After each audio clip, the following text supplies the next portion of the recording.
Vadadari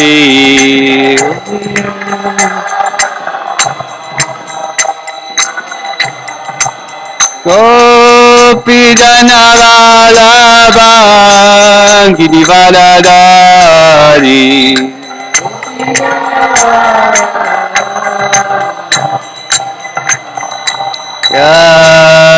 Yashodanandana Vrajanaranjana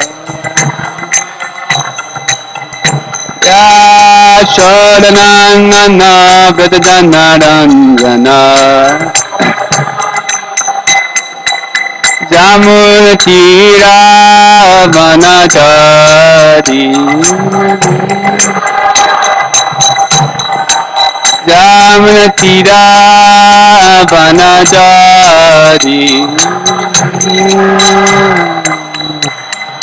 Jaya Radha Madhava Kunja Vihari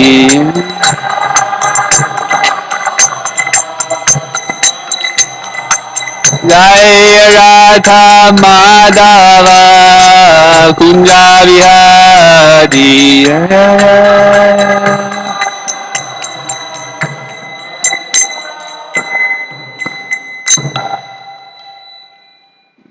Jayam Vishnu Pad Paramahamsa Parivajikacharya Astotra Sati Shri Srimad Divine Grace AC Bhaktivedanta Swami Srila Prabhupada Ki Kantra Srimad Bhagvatam Ki Gangamai Srila Prabhupada Ki Jai.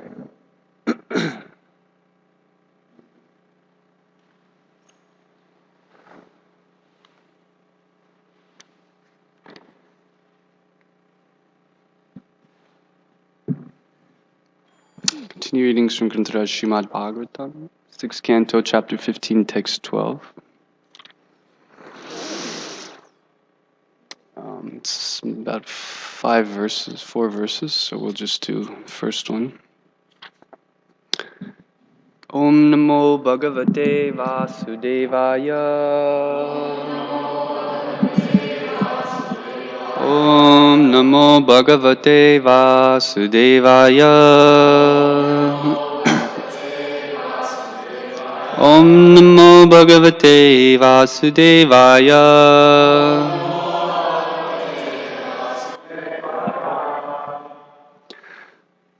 Kumaro Nardarapur Angira Devalasita Apantaratma Vyaso Markandeya Gautama Kumaro Nardarapur Angira Devalosita Apantaratmanavyaso Markandeya Gautama Kumaro Naradharibhor Angira Devalosita Apantaratmavyaso Markandeya Gautama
Translation purport by His Divine Grace A.C. Bhaktivedanta Swami Srila Prabhupada Ki. Translation. O great souls, I have heard that among the great and perfect persons wandering the surface of the earth to instruct knowledge to people covered by ignorance are Sanat Kumara, Narada, Ribhu, Angira, Devala, Asita, Pantaratma, Vyasadeva, Markandeya, Gautama, Vashishta, Bhagavan Parashuram, Kapila, Shukadev, Durvasa, Yagnavalka, Jatukarna, and Aruni. Others are Romasha, Chavana, Dattatreya, Asuri, Patanjali, the great sage Domya, who is like the head of the Vedas, the sage Panchashika, Hirayana Abha, Kaushalya, Shrutadev, and Ritadvija. You must certainly be among them. Purport. The word Jnana Hetava is very significant because great personalities like those listed in these verses wander on the surface of the globe, not to mislead the populace, but to distribute real knowledge. Without this knowledge, human life is wasted. The human form of life is meant for realization of one's relationship with Krishna or God. One who lacks this knowledge is categorized among the animals. The Lord Himself says in Bhagavad Gita 7:15, Namam duskritino muddha prapadyante naradama maya parhita jnana suram bhavamashita. Those miscreants who are grossly foolish, lowest among mankind, whose knowledge is stolen by illusion, and who partake of the atheistic nature of demons, do not surrender unto me. Ignorance is the bodily conception of life. Yasyatma buddhi kunape tridhatuke saeva gokara. Practically everyone throughout the universe, especially on this planet, Bhurloka, thinks that there is no separate existence of the body and soul, and therefore no need of self-realization. But that is not a fact. Therefore, all the Brahmanas listed here, being devotees, travel all over the world to awaken Krishna consciousness in the hearts of such foolish materialists. The acharyas mentioned in these verses are described in the Mahabharata. The word Panchashika is also important.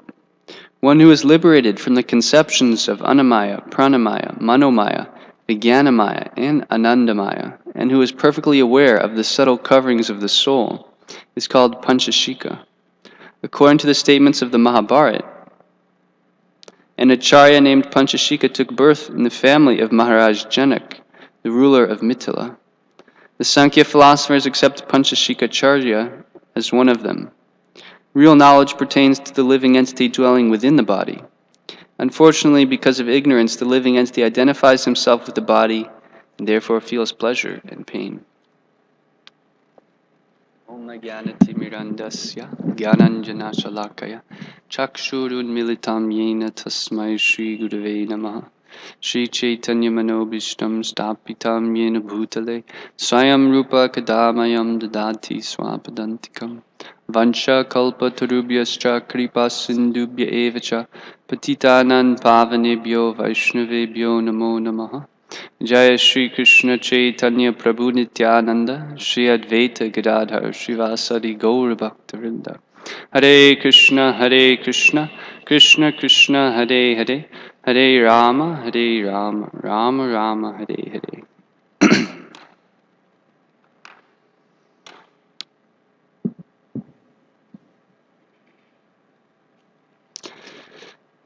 So this chapter is entitled Narada and Angira Instruct King Chitraketu. So Angira has come to impart the preliminary knowledge of transcendence, and that's the difference of the soul and the body. And that's described as preliminary because without that understanding, there's actually no scope for spiritual life or devotional life even. Real spiritual life means and ride down a river. It's impossible, actually. So only when one is completely frustrated or materially frustrated with this world can one really become determined in Bhakti Yoga. And Krishna also explains that in the Bhagavad Gita, Bhogaishvarya prasaktanam tayaparhita cetasa vyavasayadmika buddhi samadho navadiyate. As long as the mind is attached to hopes of material enjoyment, then Krishna consciousness, it's a nice idea, it's a nice sentiment, but it's not so important to me because there's so many other avenues that I can experience happiness in this world. So real knowledge we have to connect to so many things in a dream, but a sober person, he's not so bewildered by his dreams. He understands that was just an illusion, and I'm going to wake up, and then my real life, in one sense, my so-called real life will begin. So this whole material world also, if we are so attracted by the things of this world, then our hope for achieving success in bhakti is very much limited. So, a few points in the purport. Prabhupada is explaining that these great personalities wander on the surface of the globe not to mislead the populace, but to distribute real knowledge. In other words, there are others who travel across the planet of the world to mislead the populace. Our whole society is operating on that principle. The more you enjoy, the more you collect, the more happiness you'll actually derive. But this is the greatest misconception, that the more material sense gratification I get, the happier I'll be. It's the exact opposite. The more I engage myself as a servant, a humble servant, to the degree that I'm fixed in the position of serving Krishna, to that degree I'll have happiness. Not to the degree that I enjoy my senses. To the degree that I can provide facility for Krishna's enjoyment, to that degree I'll actually achieve real happiness. So the sages are not like these, the modern day leaders who are simply misleading people. Without knowledge, human life is wasted. The human form of life is meant for realization of one's relationship with Krishna or God. So this is another point that we have to reflect, that the human form of life has one purpose: to realize God. It's not meant for anything else. In nowadays, in our society today, it's almost become, it's a fashion to cater to the material necessities of life, to simply eat, to maintain the body. Eating is now, it's a fashion, it's a hobby, it's become a whole objective of life. The restaurants, the chefs, they have people go out, get reviews. I remember in college life, this was like a primary purpose of life, to find good food. But this is not human life, actually. And also these other principles of animal life, actually, of our material propensities, it's a fashion defense. Our whole political parties are obsessed with defense. This has become the primary expenditure of the governments, just how to defend ourselves. And also subtly, we have to deal with that so much when we're dealing with other individuals. Our false ego is always there trying to secure our position and defend us from attacks. So that's also missing the aim of human life. And sleeping, so many bed shops are springing up with the latest technology to really get you in the zone for leaving your body temporarily in consciousness. And the whole point is that you're going to go unconscious. And mating also, this is probably one of the biggest obsessions, Mating is meant to produce offspring, but nowadays it's basically the purpose of many people's life, especially the young people in the colleges. This is why they can't actually understand what we're trying to tell them, because they're so obsessed with these other material activities. So missing the point that this human life is actually only meant for God realization. Anything else is distracting us. And we should also understand after 8,400,000 different births have we achieved this. So we also should be very cautious and aware of that fact. And when we go outside those doors, understand we're about to enter a completely different paradigm. And if we're not fixed in our own understanding, we're going to become bewildered by that. We're going to become attracted. Wow, look at their cars, or look at their buildings, or so many other things that are completely misdirected. And yes, let's continue here. Then it says, Prabhupada quotes this nice verse from Bhagavad Gita. Those miscreants who are grossly foolish, lowest among mankind, and whose knowledge is stolen by illusion, and who partake of atheistic nature of demons, do not surrender unto me. So this is a verse that we like to quote very often. Namam duskritino mudha. These fools and rascals. They don't know it's the purpose of life is to surrender. But also, we may not be so surrendered also, really. So this verse is kind of like talking to us. That I'm foolish, my knowledge is stolen by illusion, I'm an atheistic demon because I'm not surrendered to Krishna. I'm still looking for so many types of enjoyment. So we need to, when we hear these verses and things from Shastra, see how it reflects to our life. What am I lacking in? And then the final paragraph here is talking about this root cause of ignorance, which is actually the source of suffering. I'll read just one passage from there. Ignorance is the bodily conception of life. Practically everyone throughout the universe, especially on this planet, thinks that there is no separate existence of the body and soul, and therefore no need of self-realization. So if there's no difference between the body and the soul, if I take care of my body very nicely, I'm self-realized. Everyone out there, they're thinking they're self-realized because they think they're the body. So if the body's in good shape, if the body looks really nice, if it smells really nice, performs well, then they're self-realized. So we're trying to tell them, no, you guys are in ignorance. They're saying, look, I'm already enlightened. I'm already Atmaram. Why are you trying to impose this knowledge on me? I'm already there. So that is ignorance. But that is not a fact.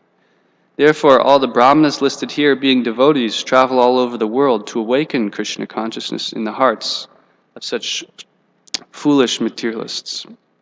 And this is the glorification of the devotees, the wandering mendicants, Parivrajakacharyas, who out of compassion are simply waiting for fortunate souls to really want to understand more deeply about their spiritual origin, the real benefit, the real aim of life. They're Krishna's agents. And just like when someone is ready to you might say, graduate from this material world, then they're eager, they're waiting just to take them back. So it's up to us as far as when we're ready to really desire that. And we want to take that step. We have to really develop that strong desire.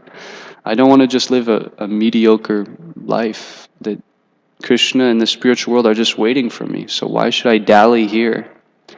And Prabhupada often said, sometimes we take shelter of ideas like, well, if I don't make it in this life, and Krishna's very kind, so I'll just have some future. So I'll just do what I can, but Krishna is very merciful. So, but Krishna's mercy is that He's given us this opportunity in this lifetime. The Kali Yuga is only going to get worse.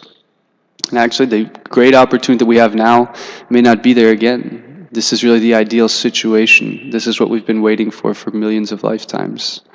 And if we don't take advantage of it, there's no guarantee we're going to have another nice opportunity, a pristine situation like this. On the contrary, Prabhupada would indicate that what makes you think you'll have such another good opportunity? Kali Yuga is getting worse. The wonderful situation we have may not be there again. So to fully desire the ultimate goal and to try to take advantage is what these acharyas, these sages want from us. And in order to really appreciate their what they want to give, that gratitude has to develop of seeing the misery of the material world, of my so-called life, what I have been wasting my life on, and then this great opportunity coming before us. And ultimately we should see that it's Krishna himself who's appearing in that form to deliver us, that Krishna is waiting to take back all the living entities. Lord Chaitanya, that's their mission. So it's behind sometimes we just see things in the immediate sense without seeing the cause, actually, that all of the association we have, all of the devotional paraphernalia that we have, all of the inspirations that we're getting, it's Krishna himself who's giving that to us. It's a very personal thing.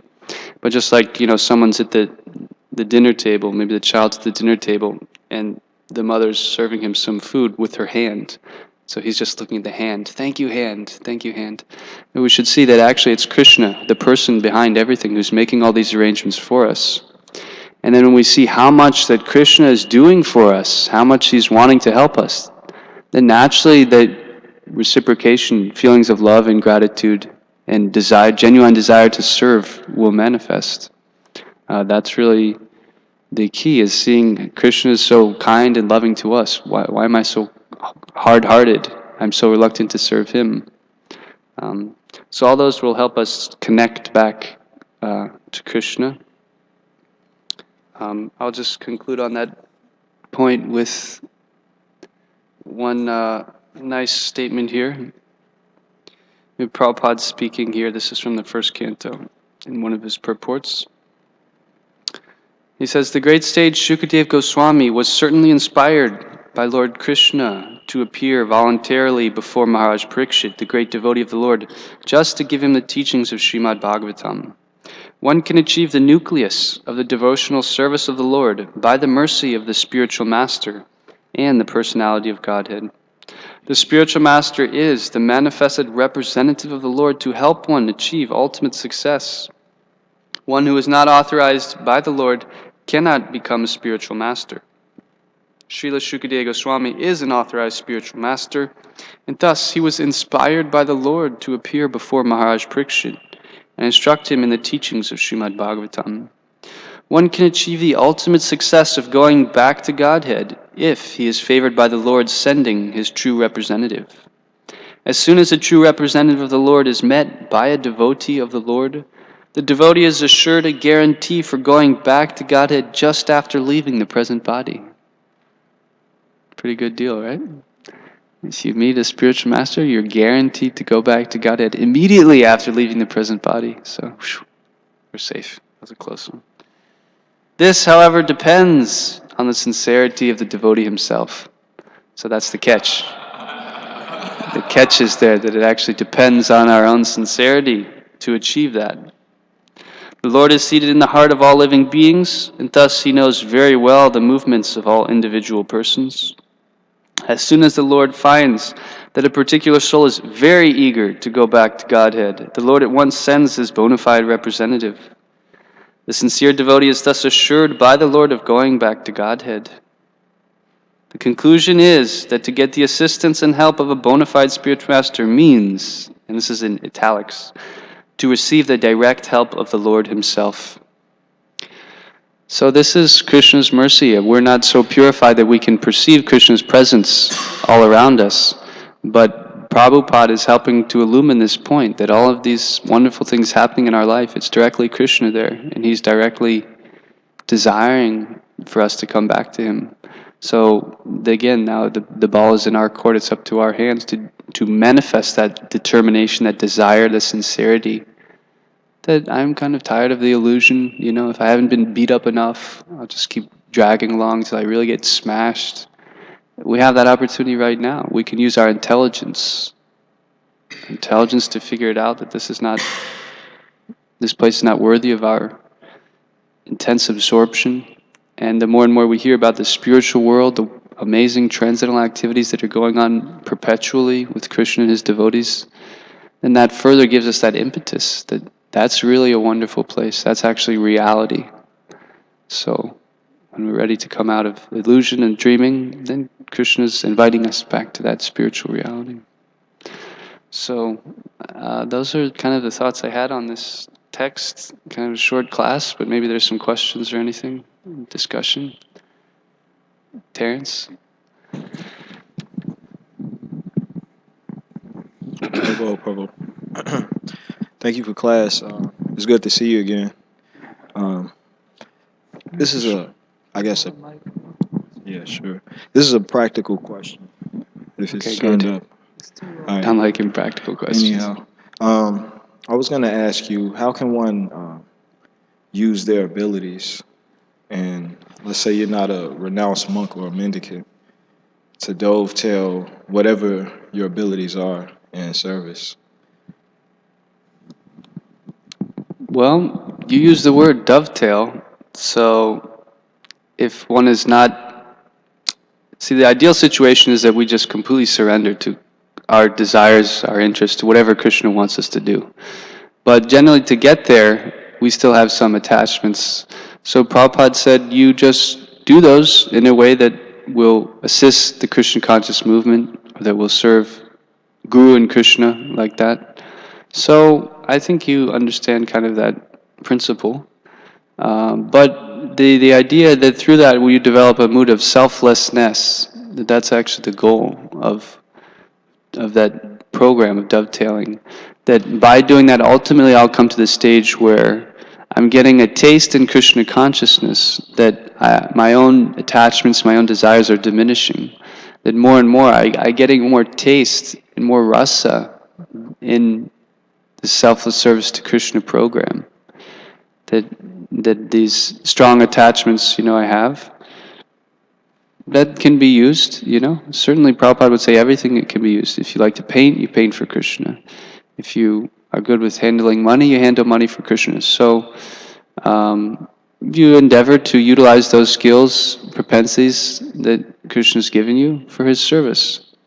And the more that happens in a purifying manner, then your desire to serve Krishna how he wants also develops simultaneously. And that higher taste is what really propels us forward to becoming more transparent to Krishna's desire. So I don't have, if anyone else wants it, they can contribute on that, but you mentioned kind of the principle that we all have natures, so you dovetail them to Krishna's desire. Yeah.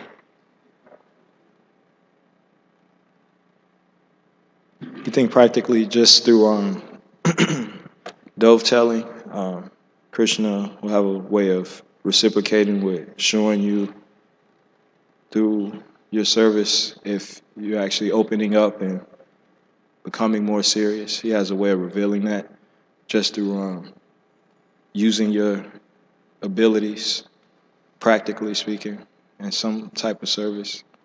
Krishna will reveal that to you. I was asking more or less as a question directed for you. I didn't totally catch it. Let's say you have a specific something that drives you that you still attached to, some sort of passion. Mm-hmm. Through using that in service, does Krishna reveal himself in other things, and artists, so to speak, start to wean a little bit more, and it opens you up to more appreciation through this service, where you get a higher level of taste as you.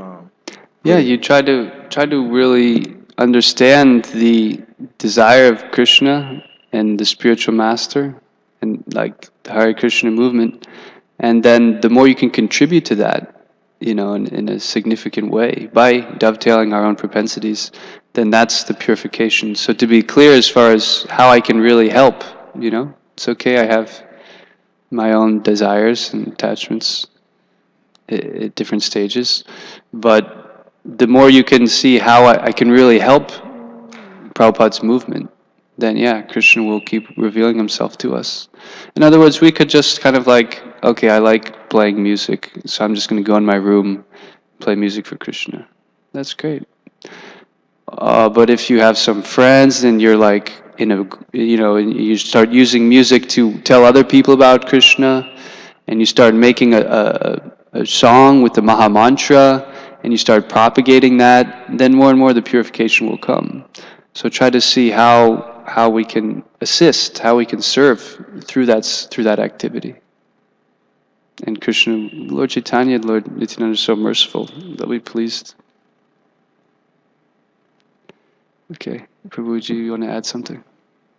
Prabhupada writes in his purports that this principle of Yukta Vairagya should be, or dovetailing, should be carefully learnt under a spiritual master or Vaishnava.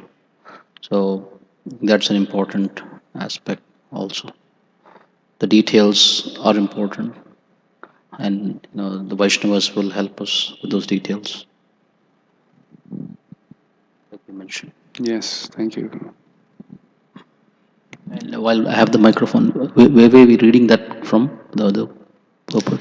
This is, I think it's 1:19:36. Okay, thank you. Yeah.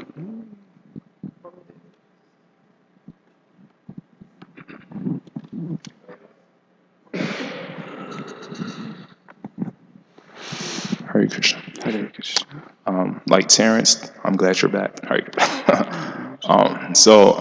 thanks for the class.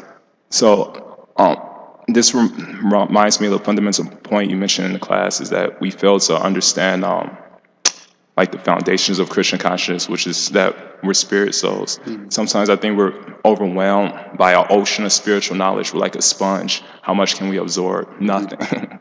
And so this reminds me, in the beginning of the purport, Prabhupada mentioned that this is the foundation. And this reminds me of a verse in Gita. I know you know it. Chapter 5, Vidya Vinaya Sampane Brahmane Gavihasini Shune Chaiva Swapakecha Pandita Samadarshina.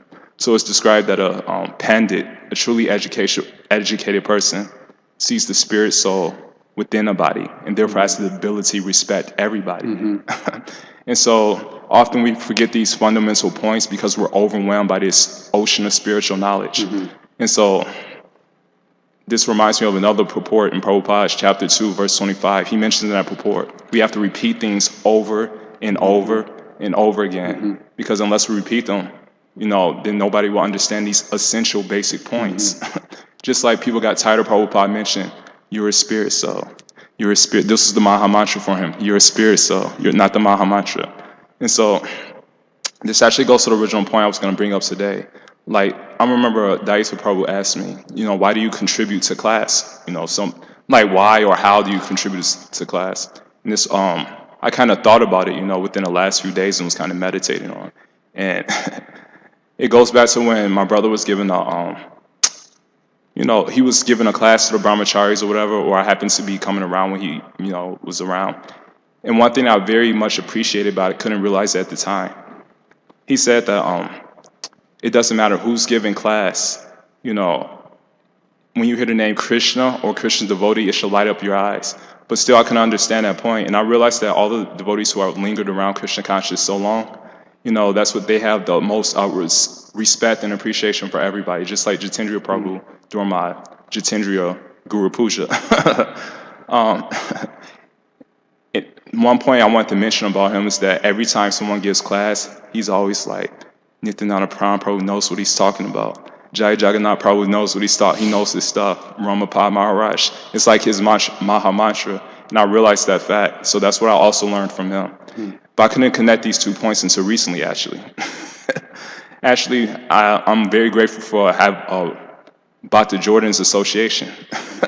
A lot of times people think we're joking and, pot washing, joking around. But actually, a lot of my realizations come in, pot washing, joking around. This Bhakti Sashri going on. So one point Jordan mentioned, he's that his father named him after Michael Jordan. His first name is Jordan and his middle name is Michael, actually. So then it popped in my head at the same time. It doesn't matter, suppose his father wants to discuss, Michael Jordan Kanta with some of his friends. It doesn't matter who's, talking about Michael Jordan, his eyes light up like candy.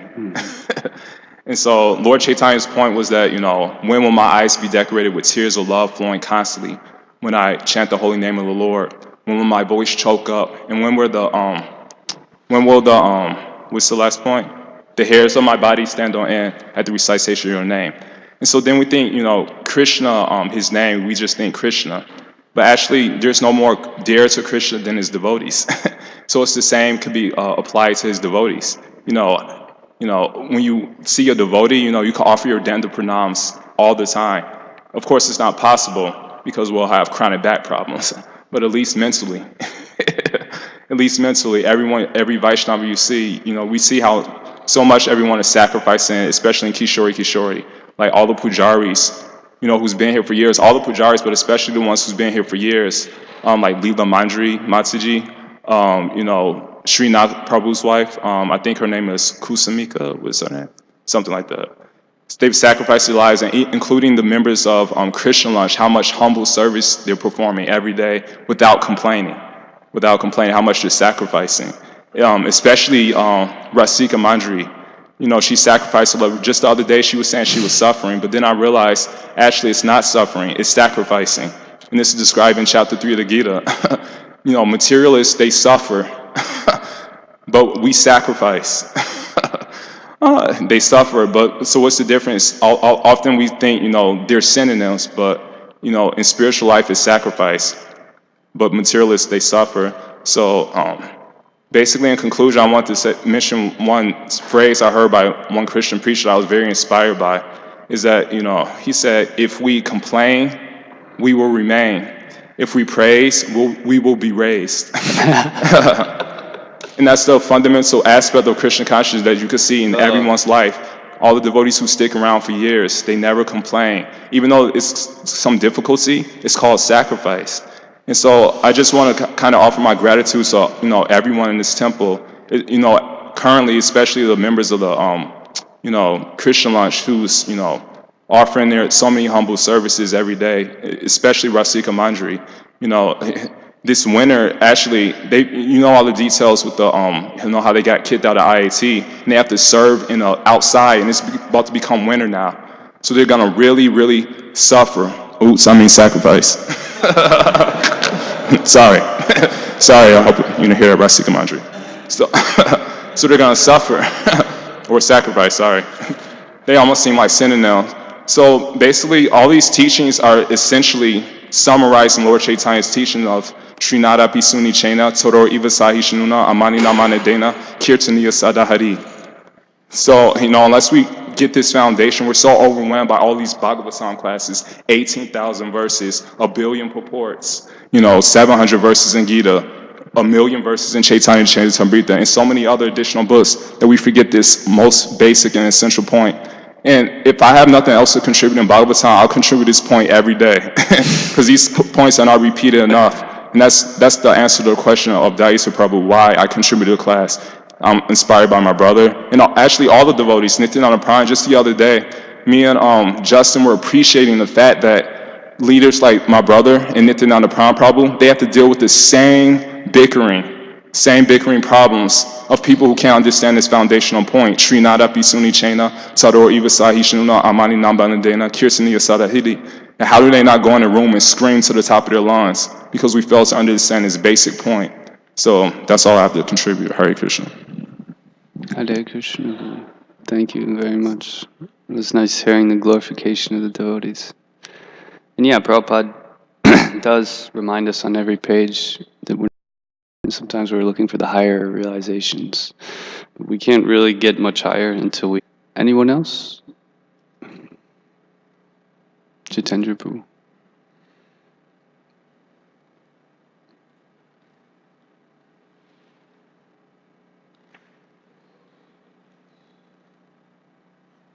One verse here, it's in the minds of those who are too attached to sense enjoyment and material opulence and bewildered by such thing, the resolute determination of devotional service to the Lord does not take place.